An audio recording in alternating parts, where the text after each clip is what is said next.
Sekarang kita pergi kepada topik bahagian yang kedua, iaitu state function dan fast function.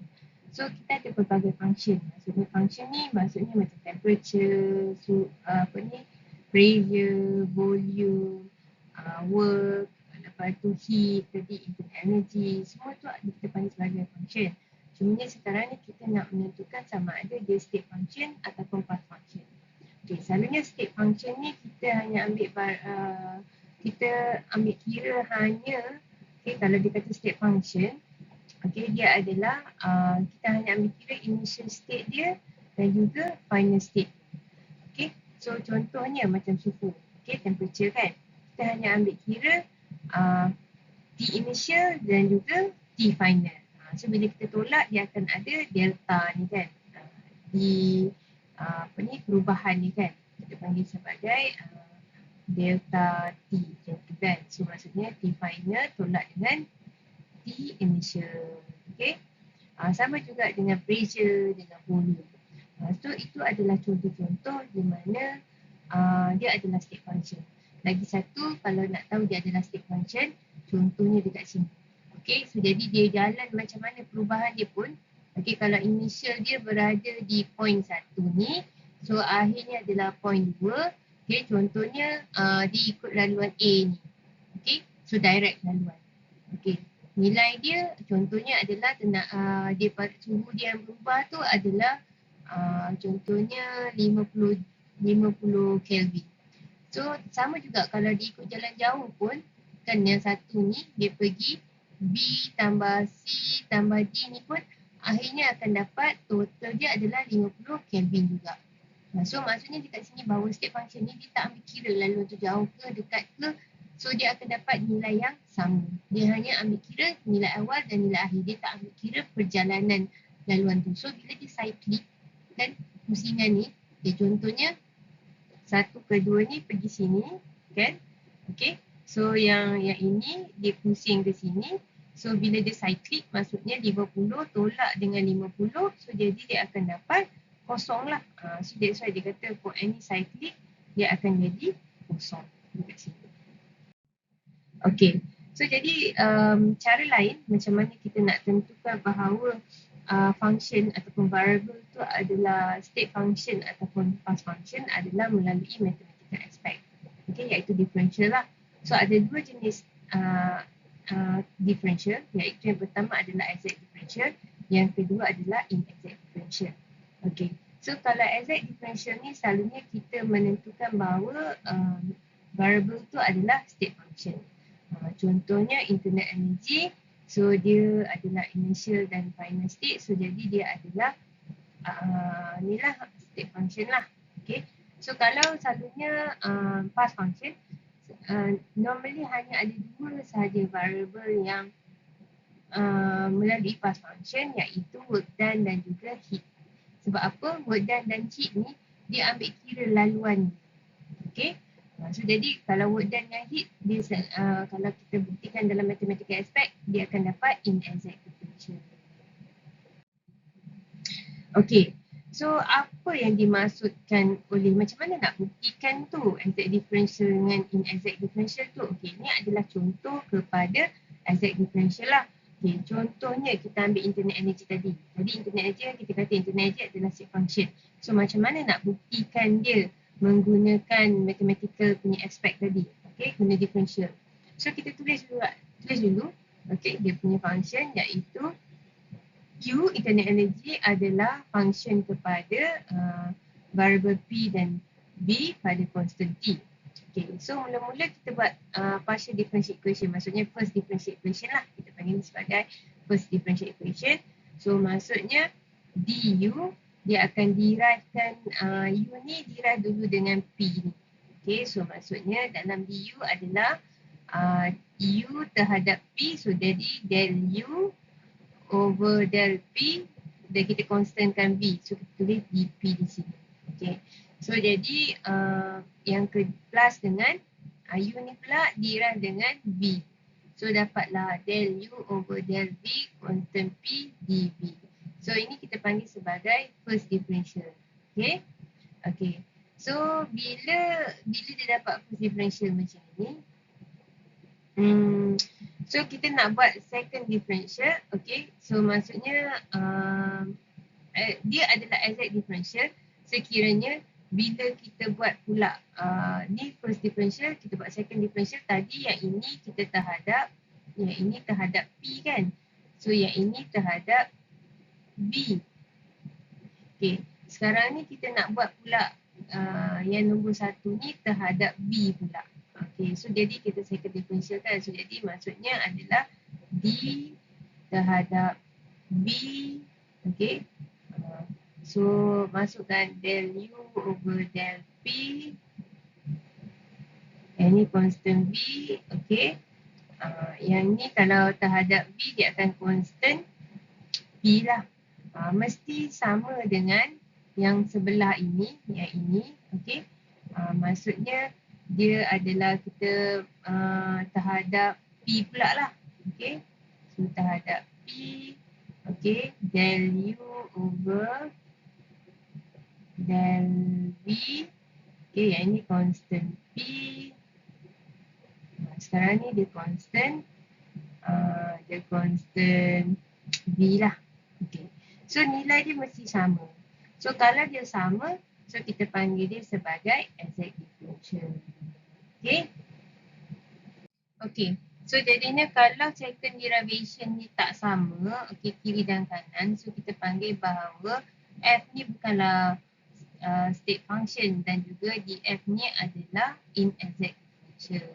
Okay, so kita katalah kita consider, okay, yang ni contohnya kita ada satu equation, so equation yang inilah, dan juga kita ada equation tadi yang kita buat F tadi tu, function F tadi, dan daripada function ni kita boleh nampak lah dia punya kesamaan dia kat sini adalah dx dengan dx, jadinya del F del x over y ni adalah bersamaan dengan M. So dy dengan dy ni maksudnya del F over del y constant x ni adalah bersamaan dengan N. Okay, kemudian kita comparekan dia M ni dengan N. Okay, kita buat second derivation. So bila kita buat second derivation, so kita dapat bahawa nilai del M over del Y pula pada constant X adalah bersamaan dengan del N over del X pada constant Y. So bila sama, so jadi kita boleh cakap lah bahawa dia punya apa tu, kita akan cakap lah bahawa F ni adalah state function dan df ni ada, dz ni adalah exact differential macam tu. Okay, alright. So kita pergi contoh lah kalau siapa tak tahu. Okay, so sekarang ni kita tengok pula apa tu macam mana kita nak gunakan exact or inexact differential ni. Okay, for example kita ada soalan A, dz sama dengan x squared dx plus xy dy kan. Okay, mula-mula kita cari function dia siapa. Function ni adalah z dan siapa dia punya parameter dia. So z ni dia punya parameter dia adalah variable atau parameter adalah x dan y. So kita tulis dulu bahawa z sama dengan function z ni dengan x dan y. And then kita buat first order derivation. Okay, so first order derivation dia. Okay, so jadi kita derivekan z ni dengan x. Okay, kita derive, jadi dz sama dengan del z over del x. Bila kita derive pada x, so y adalah constant. So ini adalah derivation terhadap x. And then kita buat juga z ni derivation terhadap y. Okay, so jadi del z over del y. Okay, bila kita buat pada y, so x constant, so ini adalah dy. So bila kita buat comparison dengan soalan, kan soalan dia yang so jadi kita boleh nyatakanlah bahawa del z over del x constant y ni nilai dia adalah sama dengan x squared. Okay, yang ni awak tengok kat mana? So yang ni awak tengok kat sini. Tengok kat sini. Sini. Sebab apa? Sebab dx ni sama dengan dx sini. Okay, so jadi kalaulah dia adalah del z over del y pada constant x, nilai dia siapa? Nilai dia adalah xy. Kenapa? So tengoklah kat sini, dy kat sini sama dengan dy kat sini. So jadi yang sebelumnya tu sama kan? So jadi xy. Okay, so next kita buat second order derivation untuk tentukan bahawa dia exact tu untuk sama. Ataupun inexact differential, tak sama. So nak tentukanlah nilai yang dua-dua ni sama ke tidak. Okay. So jadi untuk buat second order derivation ni. Okay. So maksudnya second order derivation maksudnya kita derive lagi sekali terhadap kedua-dua parameter ni lah. So maksudnya tadi kalaulah dia derive dulu terhadap X, so jadi yang dekat X ini sekarang ni kita derive terhadap Y pula. So jadi del over del Y.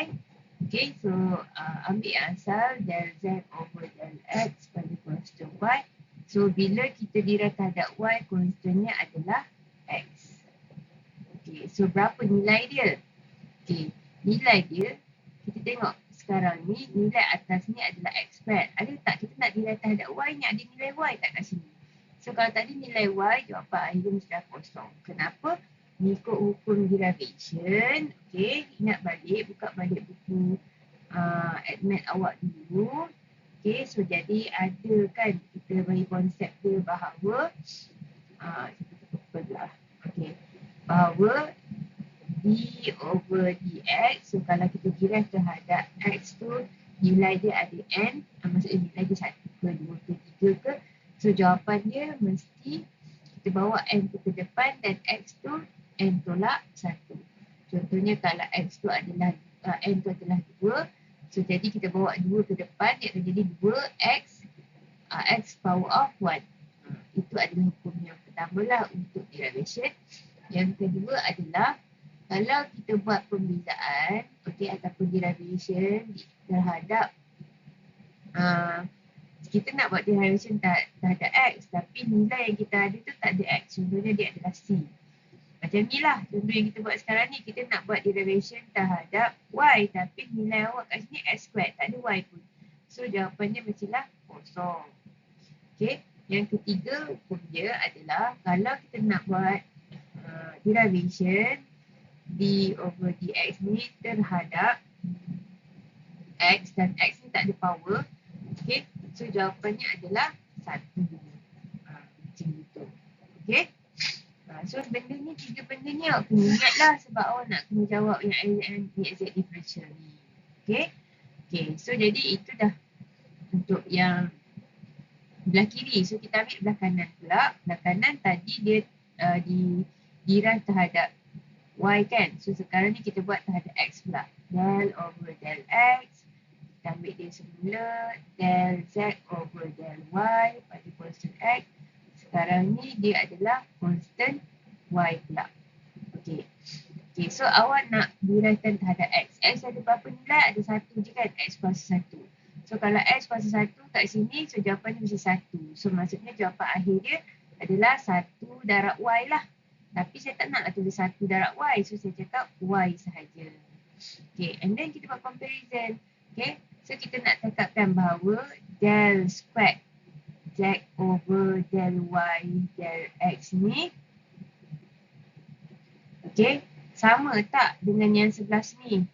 Del squared Z over del X del Y ni.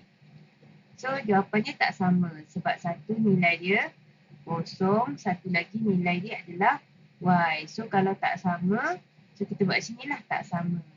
Dan apa kesimpulan kita?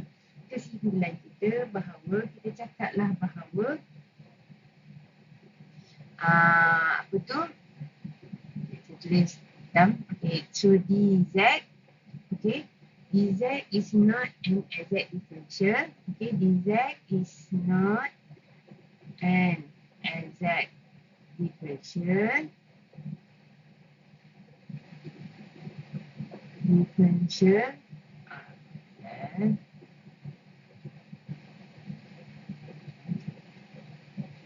And Z is a fast function.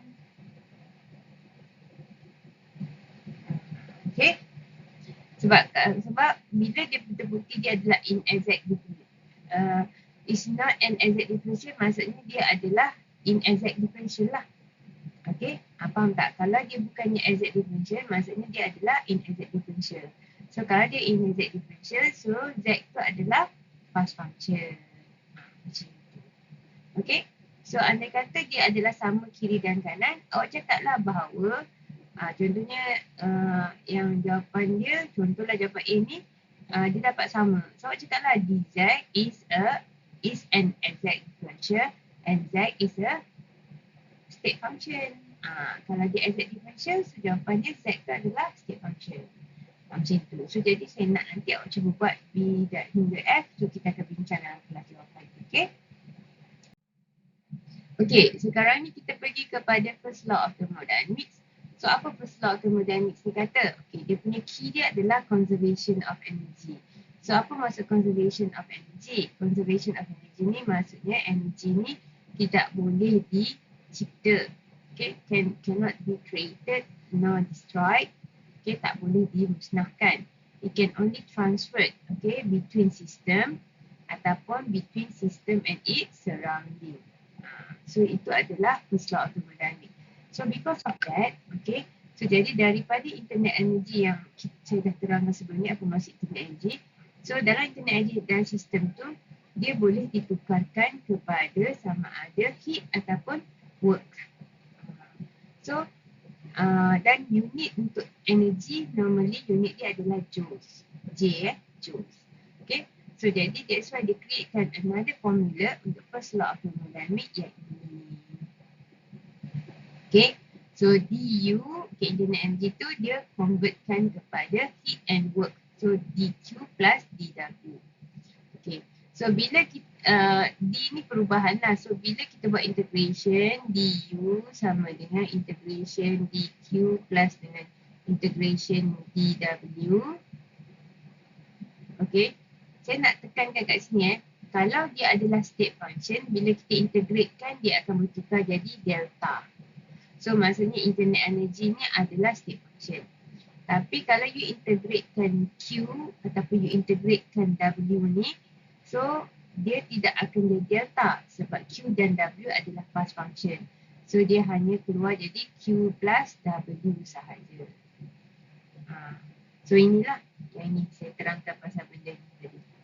Inilah, okay. So that's why kalau penulisan dia akan jadi macam ini. Okay. So dekat sini juga dia nak cakapkan, okay, kalaulah delta U tu negatif, okay, so delta U negatif maksudnya sistem ni akan kehilangan energi lah. So di mana ini kerja dilakukan oleh sistem. Okay. So jadinya itu kalau inilah delta U tu negatif, maksudnya nilai Q dia negatif dan W dia adalah negatif, so jadi delta U dia akan jadi negatif. Itu maksudnya. Okay. So kita pergi kepada yang seterusnya. Okay. Irreversible process. Okay. Dalam work done, okay, dalam work done, so saya contoh dulu kat sini, work done ni terbahagi kepada dua, iaitu irreversible, okay, dan juga reversible process. Okay. So sekarang ni saya touch dulu kepada irreversible process. So tidak perlulah sini, okay, work done. So tadi kan saya dah terangkan daripada slide yang awal-awal tu, rumus work done secara umumnya adalah negatif P external dV. Mana datang daripada yang shrink tadi, yang gambar depan-depan tadi yang saya buat pembuktian tadi. Okay, so you akan dapat W adalah sama dengan negatif P external dV. Okay, so ini adalah equation general bagi work done. Okay, cumanya dia nak cakap bahawa equation general bagi work done juga digunakan untuk work done bagi irreversible juga. So that's why W irreversible sama dengan negatif integration P external dV. Okay. Now kita pergi kepada irreversible process. Apa maksud irreversible process? Maksudnya bahawa dia sistem atau surrounding tu bila dia melakukan kerja, dia tak boleh balik kepada keadaan asalnya. Okay. So jadi contohnya macam air. air, bila dia dah bertukar menjadi gas, hidrogen dan gas oksigen, dia tak boleh nak balik kepada asal dia. So jadi proses tu kita panggil sebagai irreversible process. Okay. Dan rumus irreversible process adalah yang kotak kuning ni lah. Okay. Okay. Bagi work done yang kedua adalah reversible process. Reversible process maksudnya dia boleh balik kepada asalnya. Contoh bahan yang reversible process adalah jongkok emas lah. Jongkok emas, you panaskan dia, dia akan melebur menjadi cecair. Tapi bila bila you sejukkan dia, dia jadi balik jongkok emas. Itu contoh yang paling mudah lah. You nak dia pergi patah balik benda menjadi bahan yang asal. Okay. So takrifan reversible process adalah proses yang boleh reverse at any point and by making infinitesimal change. Maksudnya dia membuat perubahan yang sangat kecil. Maksudnya dia pergi ke depan, okay, menjadi satu bahan yang lain. Lepas tu dia patah balik jadi bahan asalnya dengan perubahan yang sangat kecil. Macam tu. Okay, contohnya dia start sini kosong. Okay, dia pergi kat depan, dia pergi 100. And then dia patah balik. Mungkin dia tak sampai betul-betul kosong. So mungkin 0.1. Macam itulah. Perubahan dia sangat kecil. 0.1 saja. So jadi the process ni dia memerlukan absence of friction, a balancing of internal and external pressure and time to re-establish equilibrium after each infinitesimal change. Macam itu. So maksudnya setiap kali berlaku perubahan ini, so proses ni dia memerlukan friction, tiada geseran. Dia perlu ada balancing dulu, okay, antara internal dan external pressure dan masa untuk dia mencapai kestabilan sebelum dia pergi ke depan dan dipatah balik kali kedua. Macam tu. Okay. So itu maksudnya reversible process lah. Okay. So secara umumnya awak tahu kan ini adalah equation yang saya gariskan ni adalah equation general bagi work done yang saya dah tunjuk sebelum ni. Tapi untuk reversible process dia akan ada perubahan sedikit di mana P external yang ada dalam equation asal ini akan digantikan dengan P system plus DP yang atas ni. So dia kata assume. Kita assume bahawa P external ni adalah, kan kita cakap tekanan luar sama dengan tekanan dalam. Dia mencapai equilibrium kan. Balancing of internal and external pressure. So dia balance. So jadi kita boleh buat assumption lah bahawa P external kat luar tu adalah sama dengan P system dan juga pressure lah. Pressure yang ada dalam ruang tu lah. Okay. So jadi dia tukarkan P external tu masuk dalam rumus. So dan kemudian bila dia masukkan dia kembangkan. So P system darab dengan dV, dP pun darab dengan dV. So dapatlah equation yang bawah ni iaitu dW sama dengan negatif P system dV tolak dengan dP dV. Since nilai dP ni, perubahan pressure ni adalah sangat-sangat kecil dan kita tak boleh nak detect sangat. So jadi kita boleh assume bahawa nilai dP dia kosong lah. Okay, dP darab dV ni adalah kosong. So akhir sekali dia keluarkanlah satu rumus bahawa work done, okay, work reversible adalah negatif P system dV. Itu rumus untuk reversible lah, dan kita ringkaskan lagi P system tu kepada PS ataupun P sahaja. Okay, so jadi dalam kotak kuning ni adalah rumus yang finalize lah untuk reversible process. Okay. Okay, so jadi work done, kita revise balik. Work done tadi ada dua jenis iaitu irreversible, okay, dan juga reversible. Okay. Kalau irreversible, rumusnya adalah dW sama dengan negatif P external dV. Kalau reversible, dia adalah dW sama dengan negatif P dV. Tak ada external lah, P dV. Okay. Selalunya kalau irreversible process, dia akan mengambil kira proses yang minimum work. Okay, minimum work. Oh, sorry. Okay.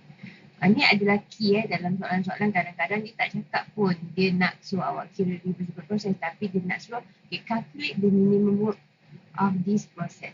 So kalau disebut minimum work, so maksudnya soalan tu dia nak awak kira irreversible process. Okay, lagi satu selain daripada minimum work, dia akan cakap juga constant external pressure. Di external lah. Okay. So kalau disebut constant external pressure of this process is apa-apa. So dia bagi nilai untuk constant external pressure. So maksudnya work done tu adalah irreversible work. Ini key point dalam statement yang awak nak, dia nak hintkan awak bahawa awak kena kira irreversible work. Okay. Kalau pressure system, dia tak sebut apa-apa pun atau sebab pressure system dia boleh berubah, dia tak constant sangat pun. Normally dia boleh constant, tapi ada kalanya dia boleh juga diubah sesuai lah mengikut perdekaan. Okay, tapi kalau reversible ni, normally dia punya key point dia adalah maximum work. Maximum work. Okay, kenapa kita cakap irreversible ni minimum? Reversible ni adalah maximum. Okay. So dia disebab kita boleh buat analogi macam ni lah. Okay. So awak ada beli ni awak lah kan. Okay. Awak pergi outing. Awak beli 5 bungkus makanan, stok makanan awak yang banyak. Okay. So awak nak balik bilik awak tingkat 3 tinggi kan. Okay. So kalau ada dua cara macam mana awak nak mengangkat barang awak ni. Sama ada awak mengangkat barang awak ke 5 terus naik ke bilik awak, okey. Ataupun awak naik, awak ambil 2, awak angkat, letak ke bilik, turun balik, baru angkat 3. Lepas tu naik balik ke bilik. So maksudnya awak buat 2 kali kerja. Okey. So yang mana satu menggunakan tenaga yang lebih banyak? Cuba fikir.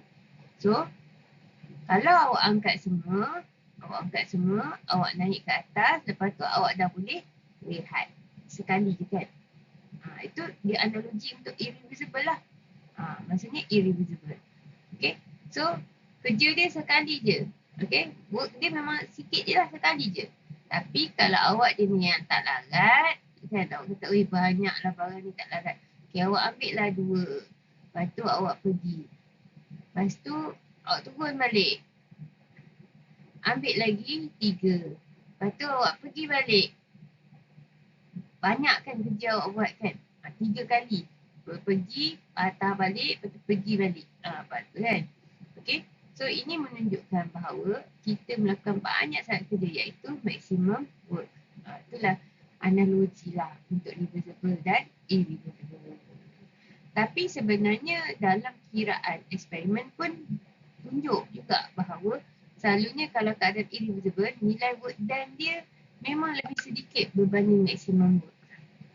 Okay, kalau ada data-data eksperimental kan, memang menunjukkan bahawa irreversible work ni nilai dia sedikit berbanding maximum work. Okay, so dalam work done reversible tadi, okay, kalau awak tengok kat sini kan ni kan reversible process kan. So dia ada 3 pecahan lah. Okay, sama ada kita boleh kirakan dia, okay, work reversible tadi,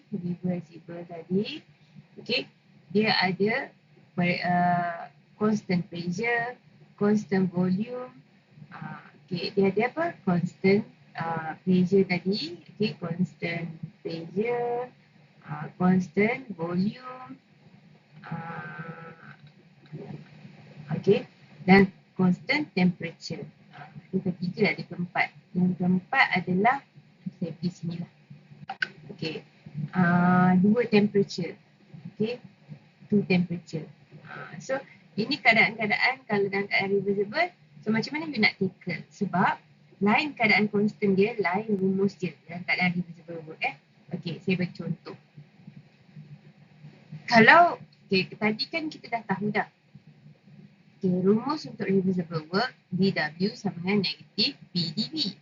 Okay, so kalau lah pressure ni constant, so jadi bila awak nak buat integration, okay, integration, so jadi yang constant ni kita akan bawa ke luar. luar daripada integration. So that's why dia buat keluar macam ni lah. So awak hanya integrate DV saja. Integration of DV macam ini. So awak akan dapat V2 minus V1. So that's why lah rumus dia akan jadi W sama dengan negatif P darab dengan delta V. Perubahan V itulah. Itu kalau constant pressure. Kalau constant volume tu maksudnya volume tu tak berubah lah sepanjang proses. So daripada rumus ini, rumus asal work done iaitu dW sama dengan negatif P dV. So dV ni nilai dia kosong. So whatever P yang darab dengan dV kosong, dia akan dapat nilai kosong. So that's why W work done kosong. So kalau statement kata, calculate the reversible work at the constant volume. So sah-sah work done dia kosong. Tapi dia kena ada unit Work done adalah sejenis tenaga kerja. So jadi unit dia adalah joule. Okay. Okay, keadaan ketiga adalah pada constant temperature iaitu isothermal. So kita tahu juga, okay, rumus untuk reversible dW adalah negatif P dV. So kita gunakan rumus ideal gas iaitu PV sama dengan nRT. So jadikan P sebagai subjek dia. So jadi awak akan dapatlah P adalah nRT over V. Okay. Dan kemudian substitutekan P tu ke dalam rumus ni. So bila you substitutekan, okay, saya tunjukkan kat sini lah W. Okay, so tadi awak tulis ni dW sama dengan negative integration PdV kan. Okay, so you integratekan dW, so you akan dapat W lah. Macam tadi yang dekat first law of thermodynamics kan, dekat integration of dW akan dapat W because of W is a fast function. Okay, and then you nak gantikan P tu, okay, dengan integration nRT over V dV. Okay, kenapa nRT tu dibawa keluar? Sebab kita study thermodynamic yang closed system. Okay, thermodynamic kita adalah thermodynamic yang closed system dan dia berupa gas. Okay, so closed dan dia berupa gas. Okay, so ini adalah dua condition yang kita belajar waktu kita belajar rumus ni lah. Condition dia adalah closed system, thermodynamic dalam keadaan closed system dan dia sifat dia pasal dia adalah gas. Okay, so bila dia close, bilangan mol tidak akan berubah. Okay, dia akan sama dia sepanjang proses. R ni memang gas constant, so dia tak berubah. Dan pada condition yang ketiga, isothermal, T memang tak berubah, constant. So jadi ketiga-tiga nRT ni adalah constant. So jadi kita boleh bawa ketiga-tiga ni pergilah keluar daripada integration punya keadaan lah. So jadi dia akan jadi W sama dengan negatif nRT integration dV over V. Integration dV over V limitation V1, V2. So dia akan dapat so W sama dengan negatif nRT ln V2 over V1. So itulah dia. So jadi kalau awak dalam soalan exam, kita bukan hafal rumus yang hujung tau. Awak kena derive daripada rumus dW sama dengan negatif P dV. Buat derivation sampailah you dapat rumus yang ini. W sama dengan negatif nRT ln V2 over V1. Yang ni dapat 1 markah. You derive the equation, you akan dapat 1 markah. Sama juga yang constant volume dan juga constant volume dan juga pressure tadi. You kena buat derivation dulu. Okay. Kita tak boleh ambil terus bulat-bulat daripada rumus yang kita kotak kawan ni. Kalau awak buat terus biar bagi jawapan pada rumus yang kotak kuning ni, awak akan hilang 1 markah iaitu markah derivation daripada rumus work done yang asal. Okay. Okay. So jadi kalau awak tengok kat sini, dia tukarkan P2 over P1. So kenapa dia mengikut hukum Boyle's law? So kita tahu kan Boyle's law P1 V1 sama dengan P2 V2 kan? Boyle's law kan? Okay. So jadinya kalau kita rearrange Boyle's law punya equation ni, okay, kalau sini kan V2 over V1 kan, kita bawa lah V2 di atas. So jadi V2 V1, okay, V1 ni bawa lah ke sebelah, okay. So ke bawah lah, ke bawah sini kan. So jadinya P pun kena bawa ke sebelah kiri. Okay, so dia akan dapat V1 over V2. Okay, so jadinya that's why lah kita boleh, oh salah ni. Ni P1 over P2. Tukar dalam formula masing-masing. Okay, so dia adalah P1 over P2 Okay, so jadi nRT ln P1 over P2. So jadi awak gantikan dia.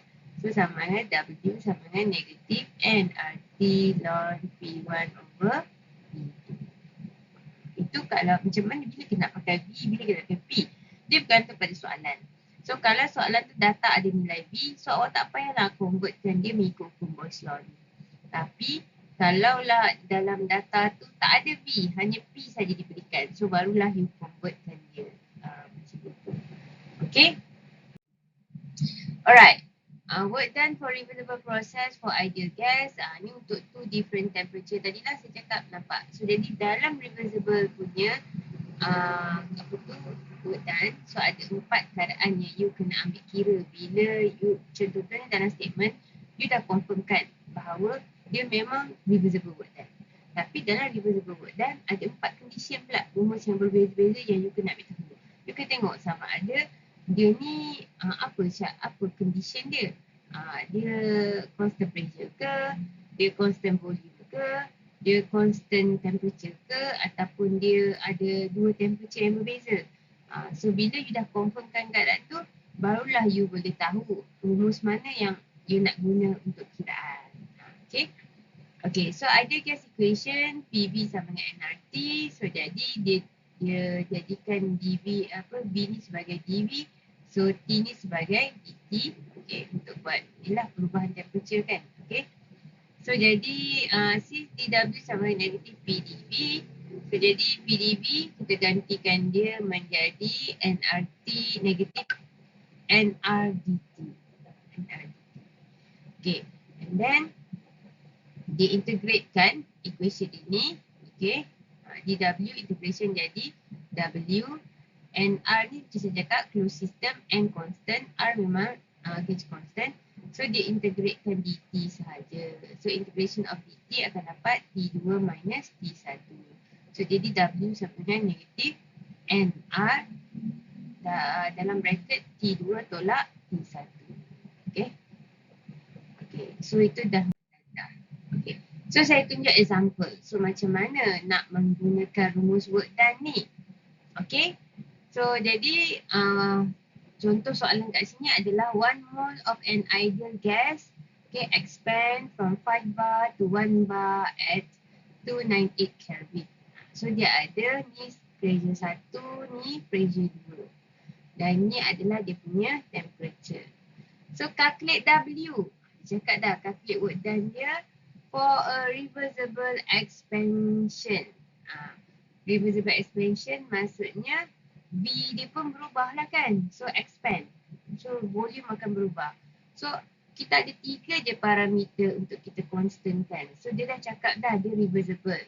So dalam reversible ni ada 4 keadaan. Tapi so temperature tak ada 2 nilai kat sini. So maksudnya keadaan yang two different temperature tu kita boleh tolak. So tinggal 3 keadaan. Daripada 3 keadaan tu kita nak tentukan lah yang mana constant. P ke, V ke, T. Tadi dia dah bagi nilai P. P tak constant lah sebab ada P1, P2.